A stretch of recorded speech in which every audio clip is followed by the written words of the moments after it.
Bismillahirrahmanirrahim. Assalamualaikum warahmatullahi wabarakatuh. Saya Masasli Zah binti Abdul Su'aid dan kawan saya Nur Hafirah binti Rosman dan juga Zurina binti Ishaq akan menceritakan tentang kebangkitan peristiwa 13 Mei dan kesannya. Secara umumnya, rakyat Malaysia memang mengenali peristiwa 13 Mei ini yang merupakan sejarah hitam Malaysia. Hal ini kerana peristiwa 13 Mei ini telah melibatkan rusuhan kaum di antara kaum Cina dan Melayu yang berlaku pada sekitar tahun 1969. Ia merupakan kemuncak daripada masalah perpaduan di Malaysia. Peristiwa ini dikenali sebagai peristiwa 13 Mei. Hal ini kerana peristiwa ini telah mengakibatkan kehilangan nyawa dan harta benda dan mempunyai kaitan yang sangat rapat dengan pilihan raya 1969. Tragedi ini berlaku pada 13 Mei 1969 di sekitar Kuala Lumpur, merupakan satu titik hitam dalam sejarah negara Malaysia yang tidak dapat dilupakan. Hal ini kerana isu-isu perkauman yang menyentuh emosi dan sentimen menjadi tema utama sepanjang kempen pilihan raya yang telah menaikkan semangat kaum-kaum di Malaysia. Pada topik ini, isi kandungan yang ingin kami ceritakan ialah mengenai pengenalan peristiwa 13 Mei ini. Dalam pengenalan ini, kita dapat lihat titik permulaan berlakunya peristiwa 13 Mei ini.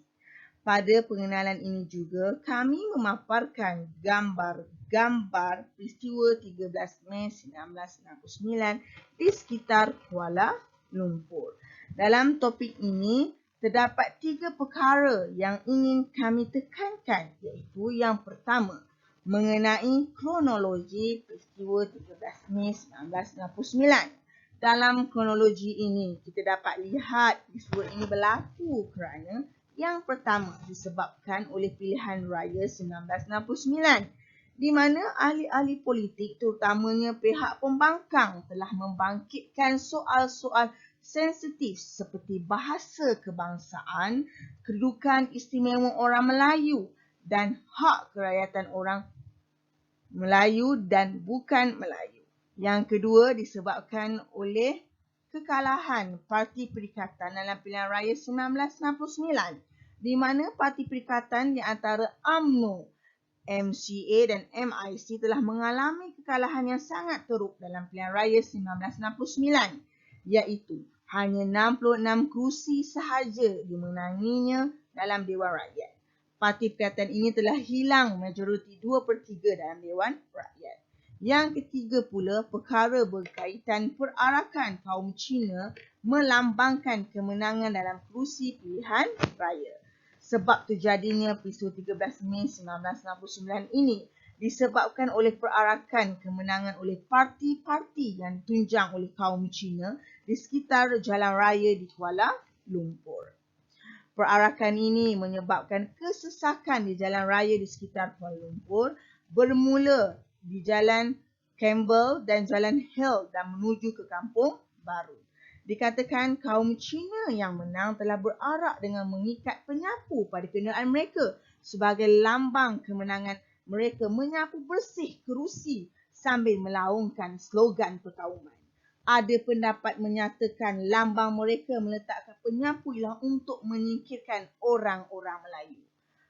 Maka, disebabkan kronologi inilah berlakunya peristiwa 13 Mei 1969 yang merupakan sejarah hitam negara Malaysia. Sebelum itu, dalam topik ini juga kami membicarakan tentang faktor-faktor penyebab tercetusnya peristiwa 13 Mei 1969 ini. Ia bermula disebabkan oleh pendudukan British, di mana British telah mengamalkan dasar pecah dan perintah yang menyebabkan tiada perpaduan kaum terjalin semasa pendudukan British. Selain itu juga, sistem pendidikan yang berbeza yang diperkenalkan oleh British, iaitu sistem pendidikan vernacular yang menggunakan bahasa ibunda masing-masing. Selain itu juga, perbezaan agama dan budaya disebabkan oleh kepelbagaian kaum di tanah Melayu ketika itu dan juga kewujudan persatuan-persatuan etnik. Selain itu juga, peristiwa ini juga disebabkan oleh pendudukan Jepun yang anti dengan orang Cina serta membawa kepada isu perkauman semasa pilihan raya 1969.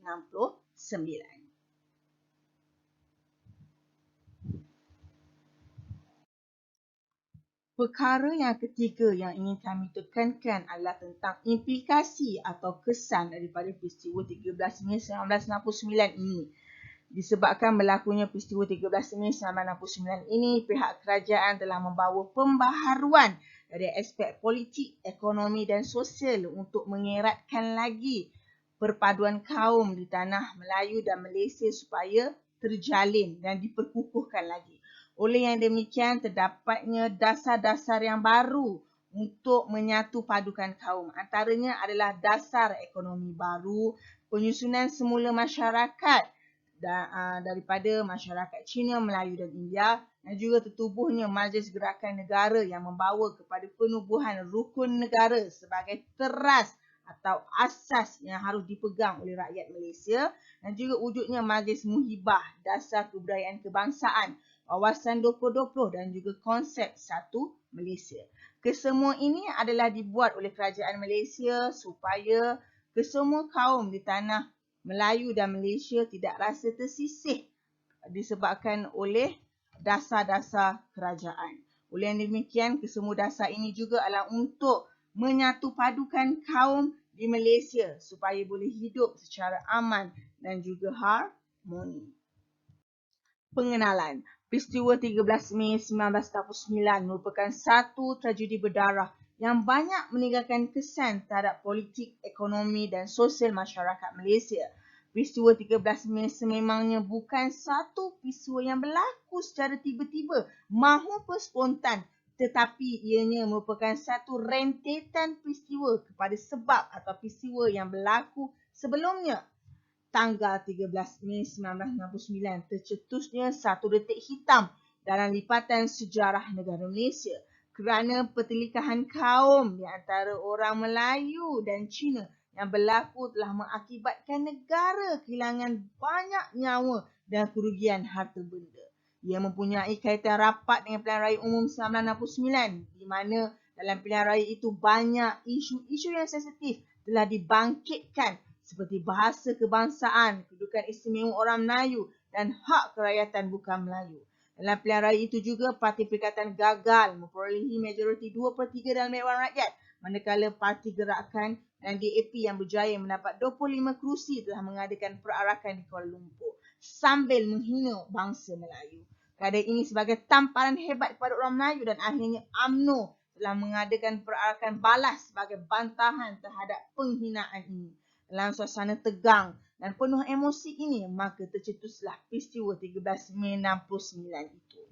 Kesan pendudukan Jepun tanah Melayu juga merupakan salah satu faktor yang telah menyumbang kepada peristiwa 13 Mei itu. Selain itu, kesan peninggalan penjajahan Inggeris, iaitu British, boleh dilihat sebagai punca utama kepada peristiwa tersebut. Amalan diskriminasi oleh British contohnya telah banyak meregangkan lagi hubungan antara kaum di tanah Melayu. Dalam sorotan peristiwa 13 Mei ini, kita dapat lihat gambaran suasana di sekitar Kuala Lumpur dan di sekitar peristiwa 13 Mei ini, di mana kita dapat lihat gambar-gambar demonstrasi daripada penyokong DAP, pergaduhan 13 Mei, perarakan DAP di mana untuk menghapuskan hak-hak orang Melayu. Di sini juga kita dapat lihat juga suasana peristiwa 13 Mei. Rumah kedai yang terbakar di Chowkit perarakan oleh kaum Cina. Di sini kita dapat lihat gambaran bagaimana berlakunya peristiwa 13 Mei dan bagaimana suasana 13 Mei itu yang penuh dengan emosi dan tragis. Di sini adalah kronologi peristiwa 13 Mei 1969. Di mana semasa pilihan raya 1969, calon pilihan raya terutamanya daripada parti Perbangkang telah membangkitkan soal-soal sensitif. Contohnya bahasa kebangsaan, kedudukan istimewa orang Melayu, hak kerakyatan orang bukan Melayu. Parti Perikatan telah mengalami kekalahan dalam pilihan raya 1969. Parti Perikatan telah hilang majoriti 2/3 dalam Dewan Rakyat. Kaum Cina yang menang telah berarak dengan mengikat penyapu kepada kenderaan mereka sebagai lambang tindakan mereka menyapu bersih kerusi. Disebabkan perarakan kaum Cina itu, orang Melayu berkumpul di rumah Menteri Besar Selangor. Jam 3 petang, berita kejadian pembunuhan orang Melayu di setapak hanya 2 km dari rumah Menteri Besar Selangor. Jam 4 petang, 2 pemandu motosikal Cina yang melalui jalan Kampung Baru telah dipancung. Sebuah van membawa rokok dibakar dan pemandunya dibunuh. Dan ketika inilah negara diisytiharkan darurat pada malam 16 Mei 1969 dan Mageran dibentuk di bawah pentadbiran Tun Abdul Razak. Dan juga parlimen dibubarkan disebabkan oleh peristiwa 13 Mei 1969 ini. Assalamualaikum, saya Nurafira Abdul Rosman akan meneruskan pembincangan kita pada hari ini, iaitu faktor tercetusnya peristiwa 13 Mei 1969. Faktor tersebut ialah dasar pecah dan perintah British, sistem pendidikan yang berasingan, perbezaan agama dan budaya, persatuan-persatuan etnik, pendudukan Jepun dan membangkitkan isu sensitif pada pilihan raya umum. Pertama, dasar pecah dan perintah oleh pihak British. Dasar pecah dan perintah British pada zaman pemerintahan British, di mana pada ketika itu British telah mewujudkan kelompok-kelompok etnik berdasarkan kegiatan ekonomi. Bagi masyarakat Melayu, British menempatkan mereka di kawasan perkampungan untuk mengusahakan aktiviti tradisional seperti penanaman padi. Manakala bagi masyarakat India pula, mereka tinggal di kawasan estate untuk mengusahakan peladangan getah. Dan untuk masyarakat Cina, pada ketika itu, British menempatkan mereka di kawasan bandar untuk mengusahakan aktiviti perlembungan. Ini dilakukan oleh pihak British untuk menjaga kepentingan mereka agar tidak terjejas dengan kewujudan perpaduan kaum kerana mereka mahu mengeksploitasi semaksimum mungkin kekayaan semula jadi tanah Melayu pada ketika itu. Oleh itu, perkara ini telah menjadi faktor tiada interaksi yang dilakukan sepanjang dasar dilaksanakan kecuali atas urusan pejabat dan jual beli. Ini menyebabkan lahirnya perasaan prasangka antara kaum yang ada di tanah Melayu pada ketika itu, iaitu Melayu, Cina dan juga India. Faktor kedua ialah sistem pendidikan yang berbeza. Sistem pendidikan yang berbeza sebelum laporan Razak dikemukakan. Pada ketika itu, Malaysia tidak mempunyai satu asas sistem pendidikan nasional. Apa yang wujud ialah 4 aliran pendidikan yang berlainan, iaitu aliran Inggeris, Melayu, Cina dan juga India. Penggunaan pengantar mengikut bahasa ibunda masing-masing. Bagi kaum India, mereka telah menggunakan silibus yang diambil dari negara India. Begitu juga dengan kaum Cina. Hal ini telah menyebabkan semangat tanah Melayu tidak dapat diterapkan dalam diri kaum Cina dan India. Faktor yang ketiga ialah perbezaan agama dan budaya. Perbezaan agama dan budaya menjadi salah satu lagi punca berlakunya masalah perpaduan kaum di Malaysia. Kaum Melayu sebahagian besarnya beragama Islam, kaum Cina beragama sama ada Buddha, Laozi, Taoisme, Confucius, manakala kaum India beragama Hindu. Di samping itu, terdapat juga beragama Kristian. Masalah perpaduan ini bukannya bermula disebabkan agama yang dianuti, tetapi ia berpunca dari sikap jahil terhadap agama-agama lain hingga banyak perkara yang dilakukan secara tidak sengaja telah menyinggung emosi penganut agama lain. Faktor keempat ialah persatuan-persatuan etnik.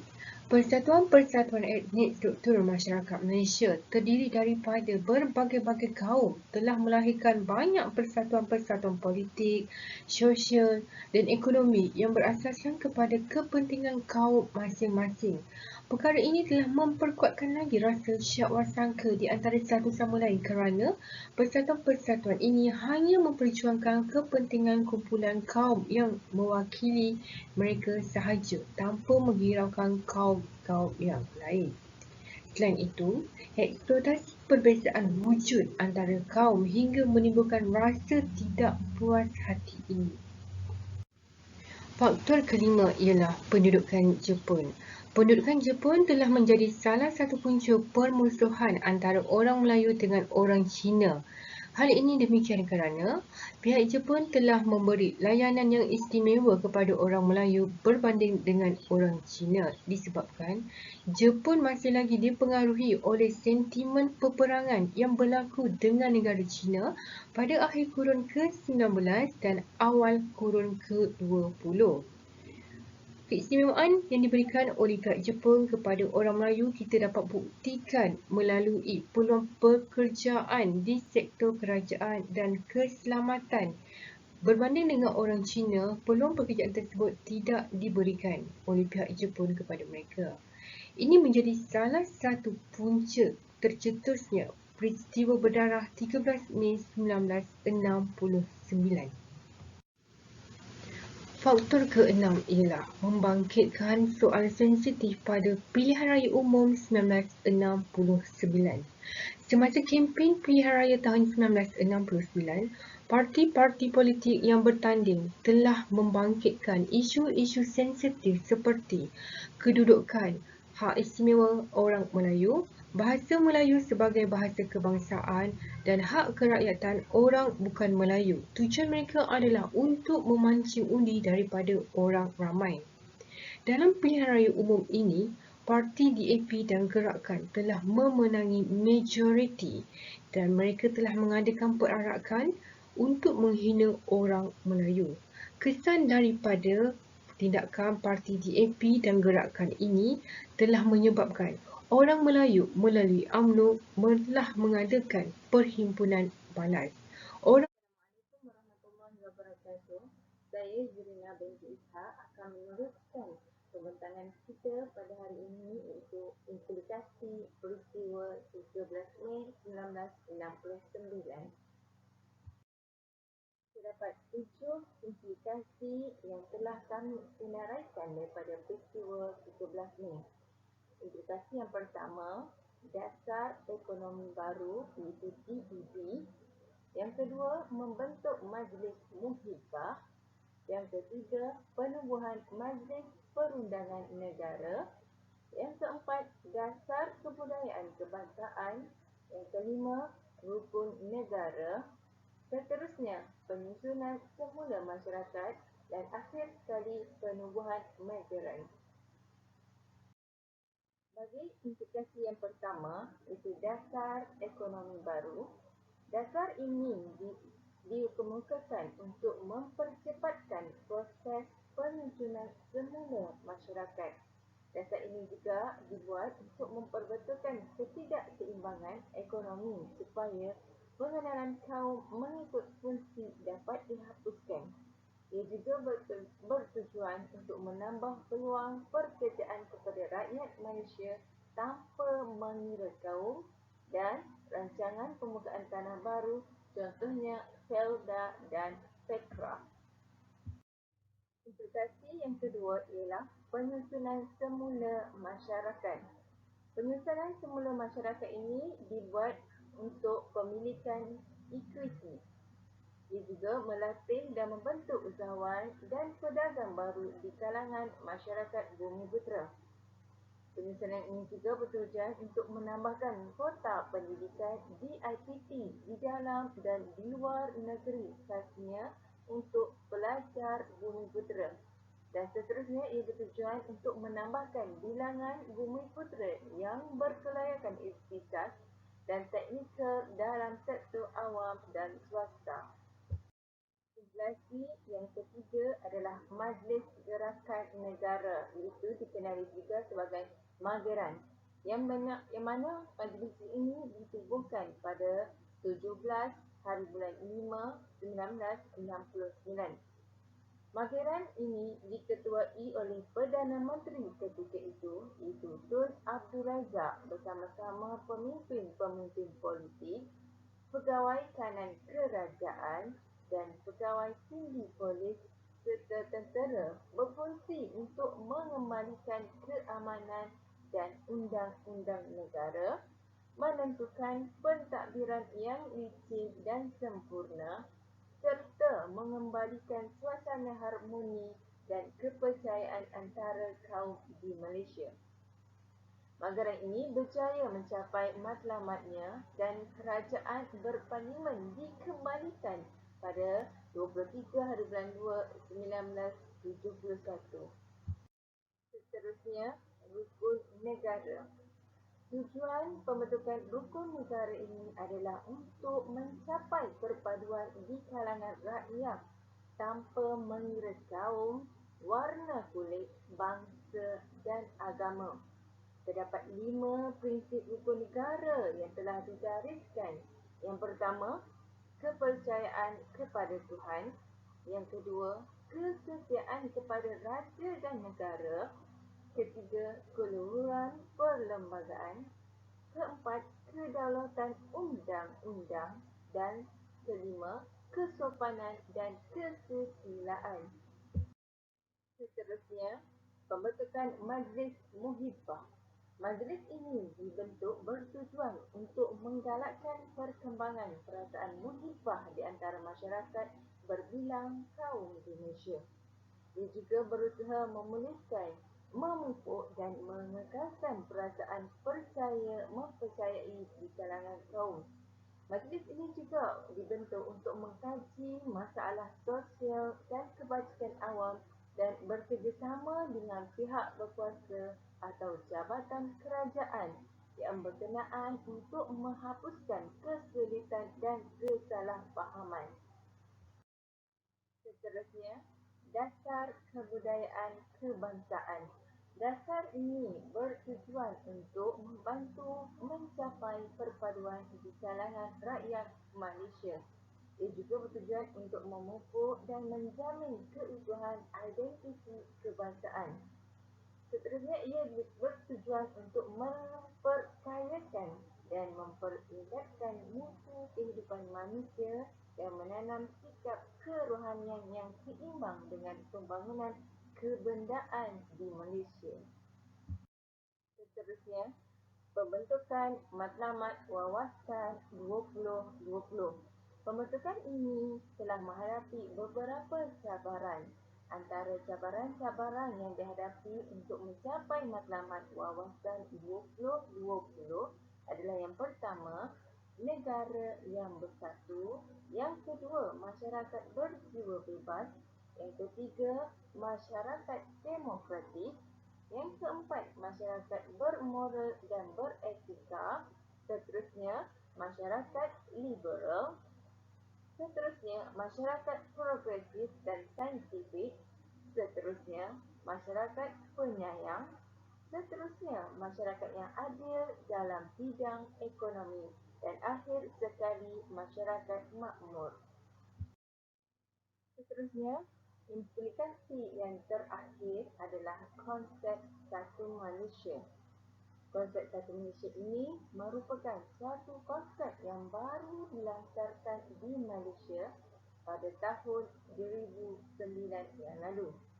Ia merupakan lanjutan daripada usaha kerajaan seperti pelaksanaan dasar ekonomi baru, rukun negara, dasar pembangunan nasional, dasar sosial negara dan seumpamanya agar sebarang konflik perkauman dapat dielakkan serta pencapaian dapat dipertingkatkan. Tujuan penubuhan satu Malaysia adalah untuk mencapai teras perpaduan kaum di Malaysia. Yang kedua, menekankan sikap penerimaan antara kaum di Malaysia agar semua pihak saling hormat menghormati antara satu sama lain. Dua aspek utama yang perlu dilaksanakan agar konsep ini mencapai matlamatnya dengan baik, iaitu yang pertama, penerapan teras-teras perpaduan dan kedua, mengenai penerapan nilai-nilai aspirasi. Secara kesimpulannya, peristiwa pahit 13 Mei ini bukan sahaja dicatatkan sebagai sejarah pertelingkahan kaum yang menggariskan sempadan yang harus diteliti dan dipelihara oleh semua pihak. Malah, ia juga memaparkan rahsia-rahsia pembinaan negara bangsa yang mencakupi bidang-bidang politik, sosial dan ekonomi, serta betapa pentingnya integrasi nasional. Andai kata petanda-petanda yang diperoleh itu gagal dimanfaatkan, sudah tentu cita-cita untuk membentuk Malaysia sebuah negara maju dan makmur menjadi bayangan sahaja. Terdapat 7 senarai rujukan yang dapat kami lampirkan dalam pembincangan kami, iaitu rujukan daripada Abdul Rahman Ibrahim, seterusnya Manaf 2005, seterusnya Nazmi Nansarudin 2012, yang seterusnya Samsul Amri Baharudin 2011, seterusnya Zai Ahmad 2010, seterusnya Selangor Offord Fajar 9 Berhad dan terakhir Zulina Hassan 1964. Sekian saja pembincangan kami pada hari ini. Diharapkan pembincangan ini mampu memberi sejuta ilmu serta sejuta manfaat kepada pendengar serta pembaca. Sekian, terima kasih.